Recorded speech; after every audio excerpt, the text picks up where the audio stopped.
Good morning, Radhe Radhe. तो अब अपन अपना लेक्चर स्टार्ट करते हैं नेक्स्ट।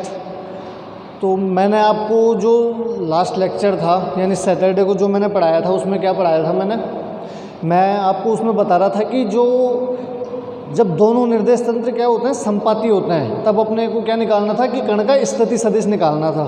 यानी अपन ऐसा कर रहे थे कि सापेक्षिक गति के लिए वो निर्देशांक रूपांतरण समीकरण। तो मैं एक बार फिर से वो रिपीट कर देता हूँ कि अपन कर क्या रहे थे। तो मैं आपको बताता हूँ कि अपन ने क्या किया था कि दो निर्देश तंत्र लिए थे, एस और एच डैश। तो जो एस निर्देश तंत्र था और एच डैश निर्देश तंत्र था, ये दोनों क्या है कि इनिशियली यानी t=0 टाइम पर, t=0 टाइम पे ये क्या थे, पहले तो दोनों एक दूसरे पे अध्यारोपित थे, यानी एक दूसरे पे वो संपाती थे, एक दूसरे के ऊपर ओवरलैप थे t=0 टाइम पे, ये एस और एच डैश। जब अपन कुछ समय पश्चात की बात करते हैं यानी t=t टाइम पे, यानी कुछ समय पश्चात की अपन बात करते हैं, तो ये जो एच डैश निर्देश तंत्र है वो क्या है कि v वेग से, और v कौन सा वेग था, नियत कांस्टेंट वेग से इधर की तरफ मूव कर जाता है। तो अपन t टाइम बाद की बात कर रहे थे, तो इन दोनों निर्देश तंत्रों के जो बीच की दूरी थी वो क्या हो जाती है, r0 थी। और ये किस वेग से गति कर रहा था, एच डैश निर्देश तंत्र v वेग से, v नियत वेग से। मैं यहाँ लिख देता हूँ v नियत वेग से। और जो इनके निर्देश ये क्या थे, ये एक्स डैश हो गया था और ये वाई डैश हो गया था, ये एक्स था और ये वाई था। हालांकि मैं क्या है कि पोजीशन निकाल रहा हूँ एक बार कि मैंने लास्ट क्लास में कहाँ तक छोड़ी थी, मेरे को याद नहीं है वो तो मैं एक बार आपको बता देता हूँ। आपको डायग्राम बनाने की ज़रूरत है नहीं, क्यों आपके पास बना हुआ है। तो फिर फर्दर अपन आगे चल रहे थे, तो अपन ने क्या माना था कि एक पी बिंदु पे कण माना था। तो जो P बिंदु पे कण माना था उसका एस डैश निर्देश तंत्र में तो स्थिति सदिश आर डैश वेक्टर था, और जो एस निर्देश तंत्र था उसमें स्थिति सदिश क्या था, उसका आर वेक्टर था, और इन दोनों के बीच की दूरी यही थी। तो अपन ने क्या लिया था कि समय बराबर दूरी बटे चाल। तो समय क्या था अपना, t हो गया था। दूरी कितनी थी अपने, जो अपन ने डिस्टेंस मानी थी वो t टाइम बाद कितनी डिस्टेंस तक आ गया था, वो r0 डिस्टेंस तक। तो ये क्या हो गया था, दूरी कितनी हो गई थी, r0। और जो इसकी वेलोसिटी थी, चाल थी, वो कितनी हो गई, वो कौन से नियत वेग से गति कर रहा था, v नियत वेग से। तो अपन यहाँ क्या लिख देंगे, चाल क्या थी इसकी, v। तो r0 बराबर क्या हो गया, vt। अपन ने शायद इसको समीकरण नंबर 1 दे दिया था। अच्छा, तो फिर अपन आगे चल रहे थे, तो उसके बाद अपन ने क्या किया था कि सदिश त्रिभुज नियम लगाया था, किसमें, ओ डैश और पी में। तो ये क्या था, ओ डैश पी में सदिश त्रिभुज नियम से।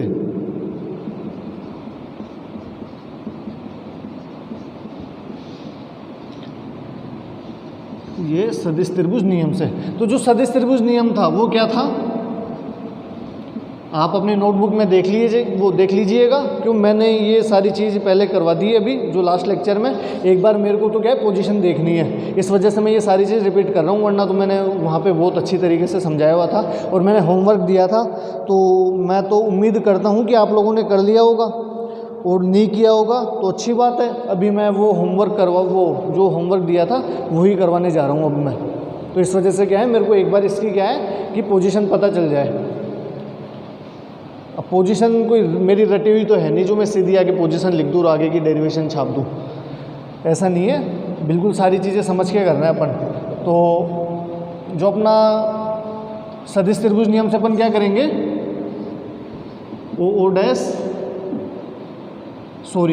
ओपी अपन लेंगे, ओपी वेक्टर लेंगे, ओपी बराबर O dash plus O dash P, OP vector बराबर O dash plus O dash P vector. तो अपना ये क्या था, ये तो हो गया था आर वेक्टर था, ये आर डैश वेक्टर था, वो सॉरी आर नोट डिस्टेंस थी ये, और ये क्या था आर डैश वेक्टर। तो ये आर डैश क्या आ गया था अपने आर माइनस आर नोट, ये तो अपने पोजीशन आ गई थी। इसको शायद समीकरण नंबर 2 दे दिया था अपन ने, जो भी था इक्वेशन नंबर में कोई ऐसी प्रॉब्लम तो है नहीं, कुछ भी लिख लो।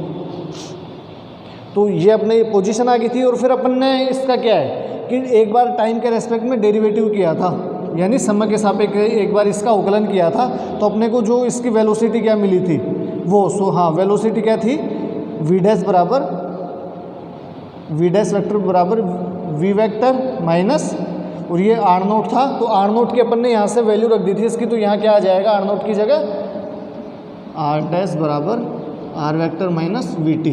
तो अपन जब इसका एक बार टाइम के रेस्पेक्ट में डेरिवेटिव करेंगे तो एक बार v का करेंगे, एक बार t का करेंगे। तो जब v का करेंगे तो v तो क्या है कांस्टेंट था, तो ये तो क्या हो जाएगा ये 0 हो जाएगा, और t का करेंगे तो v बाहर आ जाएगा, और ये क्या आ जाएगा v डॉट 1, यानी dt अपॉन dt का क्या हो जाएगा 1 हो जाएगा। ये आपको अच्छी तरीके से समझ में आ रही होगी, क्यों मैंने लास्ट क्लास में बता दी थी भाई, मेरे को तो पोजीशन और ये वेलोसिटी देखनी थी, उसके बाद अपन क्या निकालने वाले थे, उसके बाद अपन संवेग निकालते।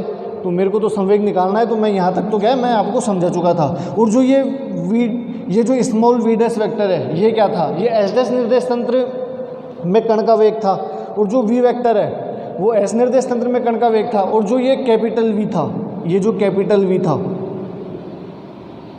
ये क्या था एस डैश निर्देश तंत्र का वेग। भाई ये दोनों तो क्या थे कण के वेग थे, और ये था ये निर्देश तंत्र का ही वेग था। तो अब अपन क्या करेंगे, अब अपन संवेग देखेंगे। तो यहाँ तक तो लिखने की आवश्यकता है नहीं, क्योंकि यहाँ तक आपने कर लिया था, और इसको शायद समीकरण नंबर 3 दे दिया था आपने। जो भी था वो समीकरण नंबर आप अपने हिसाब से देख लेना, जो भी आपके इक्वेशन सेट होए, जो भी आपने लास्ट दिया था उसके आगे वाला इक्वेशन नंबर दे देना इसको। तो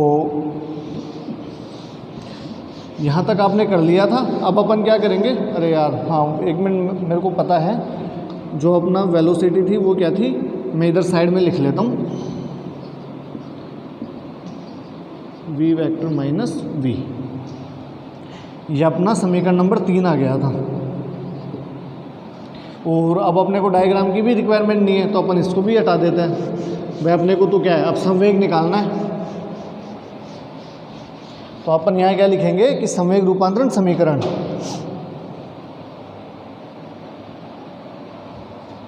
क्या लिखेंगे संवेग रूपांतरण समीकरण। तो संवेग रूपांतरण समीकरण क्या होता है, संवेग क्या होता है बताइए, ये संवेग क्या होता है। संवेग होता है अपना द्रव्यमान और वेग का गुणनफल, क्या कहलाता है संवेग कहलाता है। अच्छा तो यहाँ क्या लिखेंगे कि माना कण का द्रव्यमान m है। भाई अपने को एग्जैक्ट तो पता है नहीं, तो अपन क्या मान लेंगे m मान लेंगे। भाई अपन जो मास होता है द्रव्यमान होता है उसका m से डिनोट करता है, तो अपन क्या लिख लेंगे कि माना कण का द्रव्यमान m है, ये कण का द्रव्यमान हो गया। तो समीकरण 3 क्या था अपना, जो ये वेग रूपांतरण समीकरण था, तो अपन यहाँ क्या लिखेंगे कि समीकरण 3 से वेग रूपांतरण समीकरण, समीकरण 3 से, तो समीकरण 3 क्या था अपना v डैश बराबर v माइनस कैपिटल v, जहाँ ये तो था एस डैश निर्देश तंत्र में कण का वेग, ये एस निर्देश तंत्र में कण का वेग, और ये क्या था एस निर्देश एस डैश निर्देश तंत्र का वेग जो नियत वेग से गति कर रहा था। तो ये हो गया था अपना समीकरण नंबर 3। अब अपन इसमें क्या करेंगे, भाई अपने को संवेग बनाना है, तो संवेग क्या होता है द्रव्यमान इंटू वेग। तो मैं अगर इस इक्वेशन में m का दोनों तरफ मल्टीप्लाई कर दूँ तो फिर अपने को क्या मिल जाता है संवेग मिल जाएगा। तो मैं यहाँ क्या लिखूँगा कि एक मिनट यहाँ तक छापो आप, मैं यहाँ क्या लिखूँगा कि m का दोनों तरफ गुणा करने पर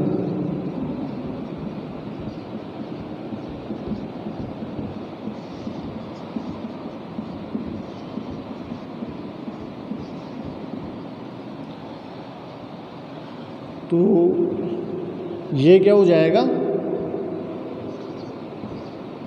ये एम वी डैश हो जाएगा और एम का इधर दोनों तरफ मल्टीप्लाई कर देंगे। तो यहाँ क्या हो जाएगा, एम वी डैश हो जाएगा,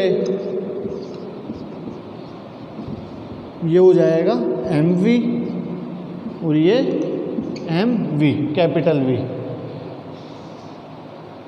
दिख रहा है।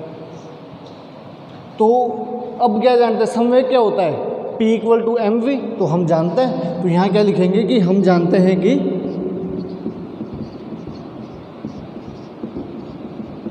क्या जानते हैं, कुछ नहीं जानते।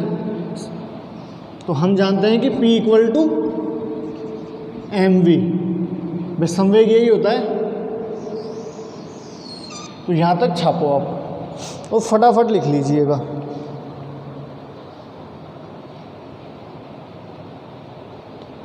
इसको समीकरण नंबर 4 दे देना।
तो यहाँ तक आपने लिख लिया होगा, तो मैं हटा रहा हूँ इसको आगे।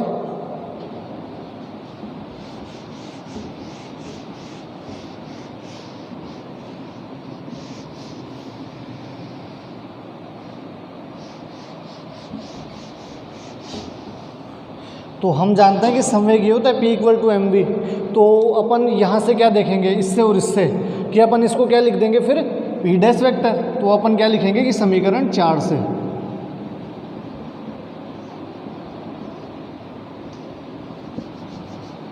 लिखो समीकरण 4 से।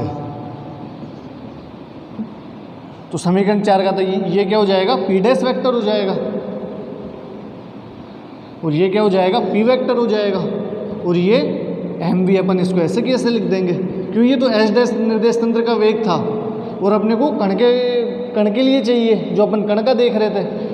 तो ये क्या हो जाएगा, एम वी, कैपिटल वी। तो अपन क्या लिख देंगे फिर यहाँ पे कि समीकरण 4 संवेग रूपांतरण समीकरण कहलाता है, और समीकरण 5 दो इसको, कि समीकरण 5 संवेग रूपांतरण समीकरण कहलाता है। और समीकरण 5 से क्या स्पष्ट है कि संवेग एक निश्चल राशि नहीं है इस निर्देश तंत्र के लिए। तो अपन क्या लिखेंगे यहाँ पे कि समीकरण 5 संवेग रूपांतरण समीकरण है या कहलाता है, समीकरण कहलाता है। और समीकरण 5 से क्या स्पष्ट है कि संवेग एक निश्चल राशि नहीं है। निश्चल राशि क्यों नहीं है, क्योंकि जो एच डैश निर्देश तंत्र में संवेग और एस निर्देश तंत्र में संवेग एक समान नहीं है।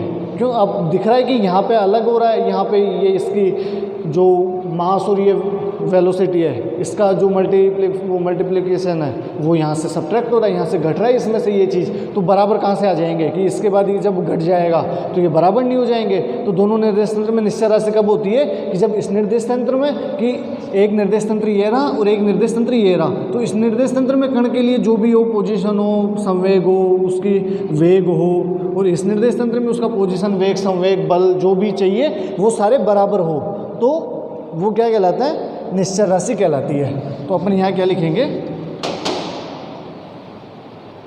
कि समीकरण 5 संवेग रूपांतरण समीकरण कहलाता है, और समीकरण 5 से स्पष्ट है कि संवेग एक निश्चल राशि नहीं है।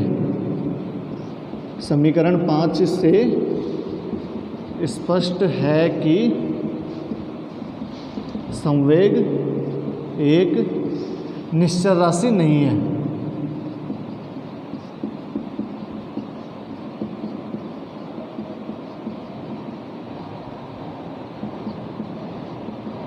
लिखो यहाँ तक, ये एक बार और ढंग से लिख देता हूँ, राशि।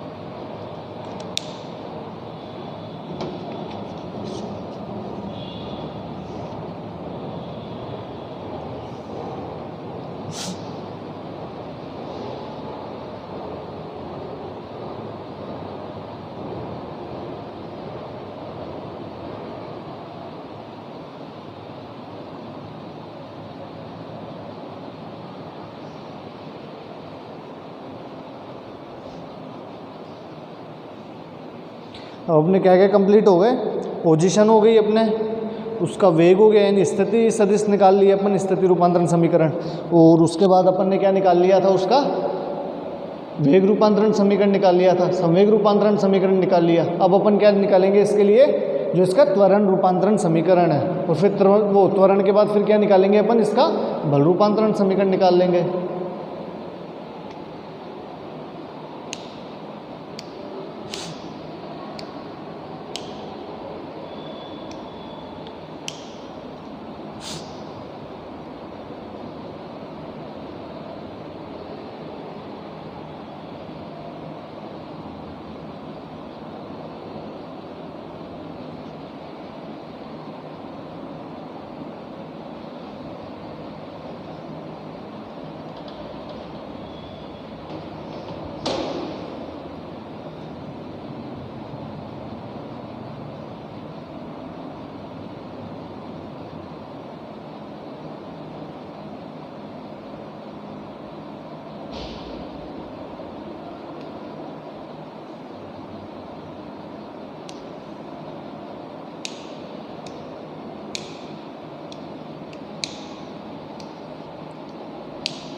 तो यहाँ तक आपने लिख लिया होगा,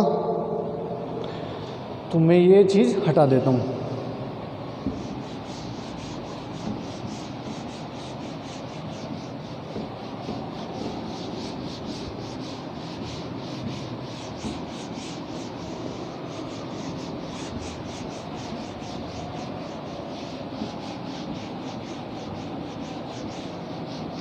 तो अब अपन क्या करेंगे, त्वरण रूपांतरण समीकरण।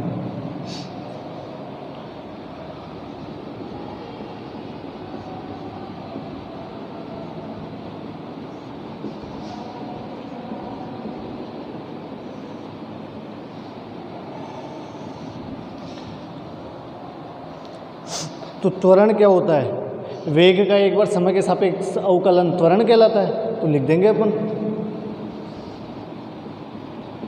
वेग का समय के सापेक्ष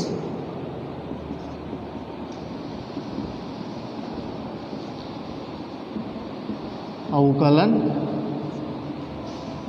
त्वरण कहलाता है।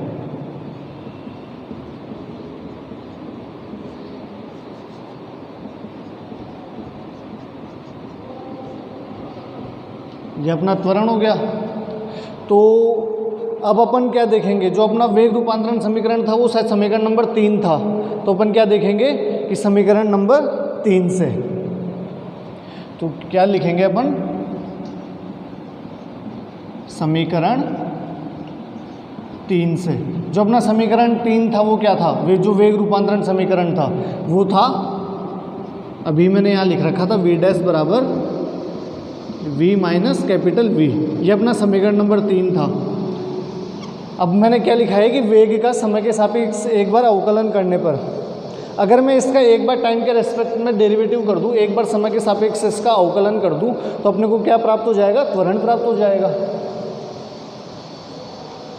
तो यहाँ क्या लिखेंगे, differentiate with respect to t, यानी समय के सापेक्ष अवकलन करने पे, तो ये क्या हो जाएगा, ये dv डैश अपॉन dt हो जाएगा बराबर dv वेक्टर अपॉन dt और माइनस dv अपॉन dt, ये कैपिटल है भाई और ये सारे स्मॉल है। तो अब मेरे को एक चीज़ ये बताओ कि जो अपन ये ले रहे थे, जो ये था, ये क्या था, ये जो वेग है ये कौन सा वेग था, ये था एस डैश निर्देश तंत्र का वेग, और एस डैश निर्देश तंत्र का वेग क्या था, v था, और वो क्या था, नियत था।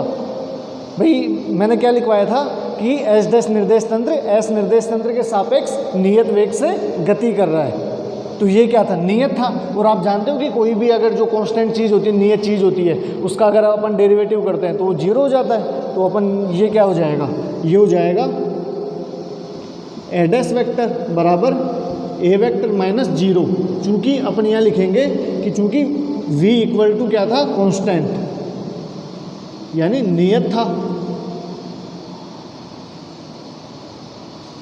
और आप जानते हो कि कोई से भी नियत चीज़ का करना अगर अपन डेरिवेटिव करते हैं तो वो क्या हो जाती है, 0 हो जाती है, तो ये क्या हो जाएगा, dv upon dt equal to ये 0 हो जाएगा। तो यहाँ तक लिखो आप एक बार, ये एक लाइन और लिख लो।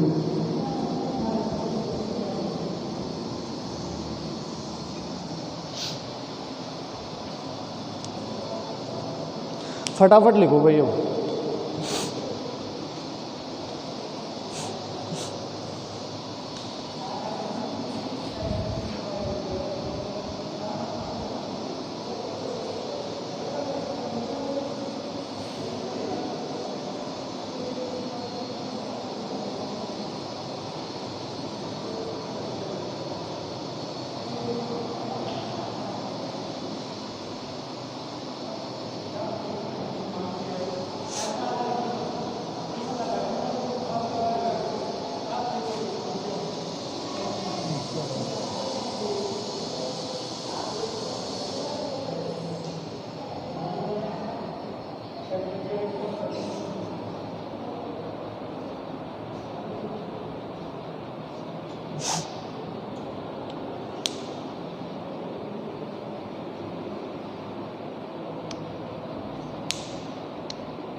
लिख लिया होगा आपने, ये मैं हटा रहा हूँ भाई।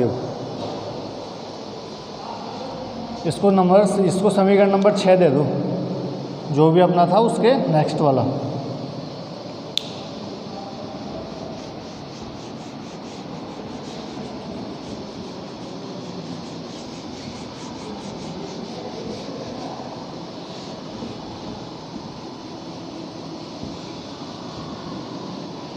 अच्छा, तो यहाँ क्या लिखेंगे कि समीकरण 6 त्वरण रूपांतरण समीकरण कहलाता है। समीकरण 6 त्वरण रूपांतरण समीकरण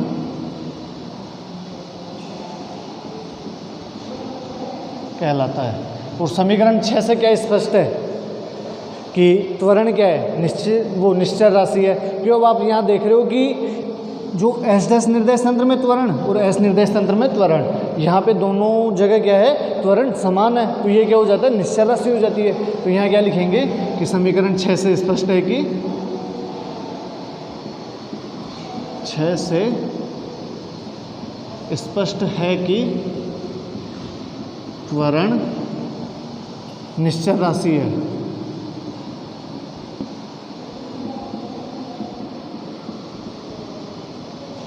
यहाँ एक भी लिख लो, त्वरण एक निश्चल राशि है।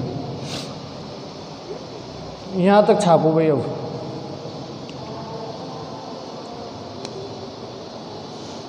अब क्या निकालेंगे, बल रूपांतरण समीकरण, और उसके बाद ये टॉपिक हो जाता है यहाँ पे समाप्त।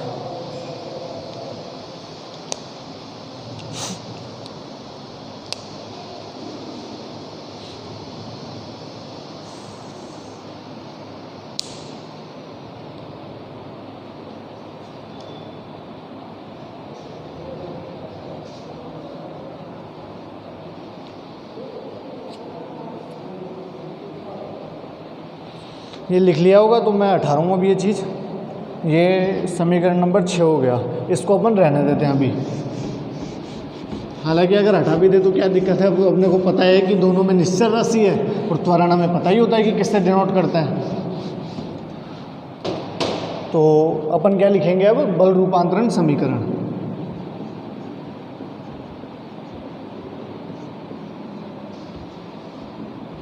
बल रूपांतरण समीकरण। तो बल रूप, पहले तो ये बताओ कि बल क्या होता है, द्रव्यमान और त्वरण का गुणनफल बल कहलाता है। तो अपन क्या लिखेंगे,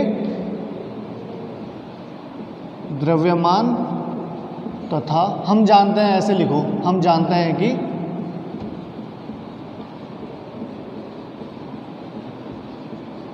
द्रव्यमान तथा त्वरण का, द्रव्यमान व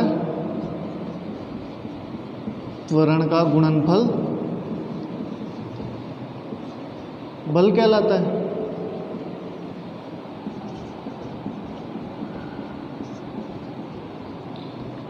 अर्थात F बराबर ma।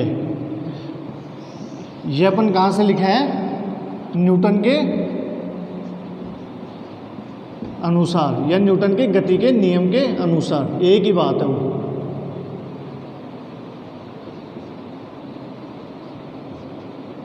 तो इसको नंबर दे दो समीकरण 7।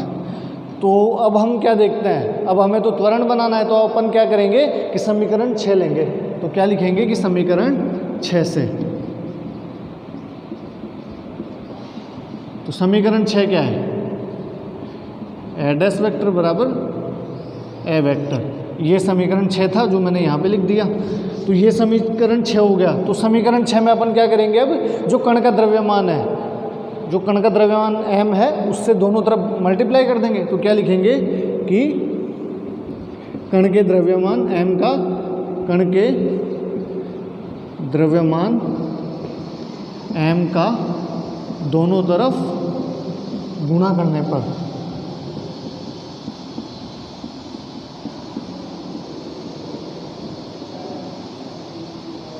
अच्छा, तो दोनों तरफ गुणा करेंगे तो ये क्या हो जाएगा, एम ए डैश वेक्टर बराबर एम ए वेक्टर हो जाएगा। तो ये क्या होता है, तो अपन क्या लिखेंगे कि समीकरण 7 से,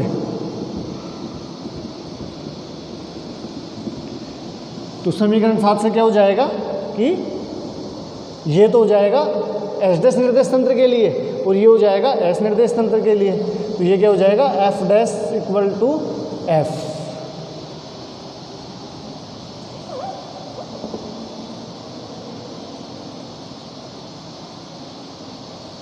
ये अपना क्या हो गया, बल हो गया भाई। तो लिखो फटाफट, 2-3 लाइनें ही है, फिर मैं इसके लिए जो भी है वो लिखवा दूंगा। इसको समीकरण नंबर 8 दे दो।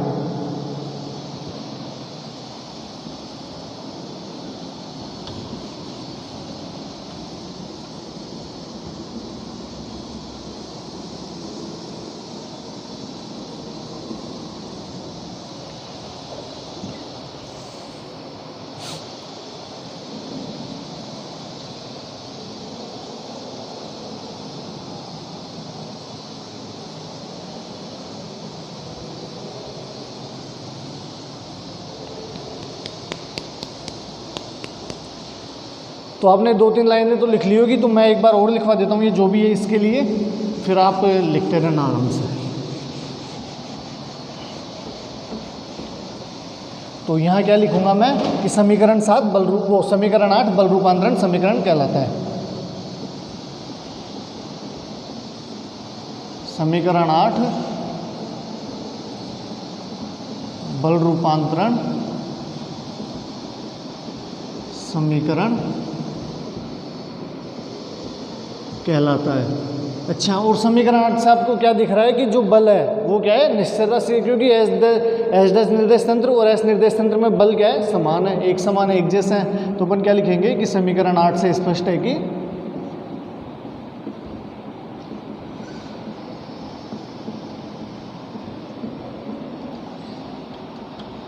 बल एक निश्चल राशि है।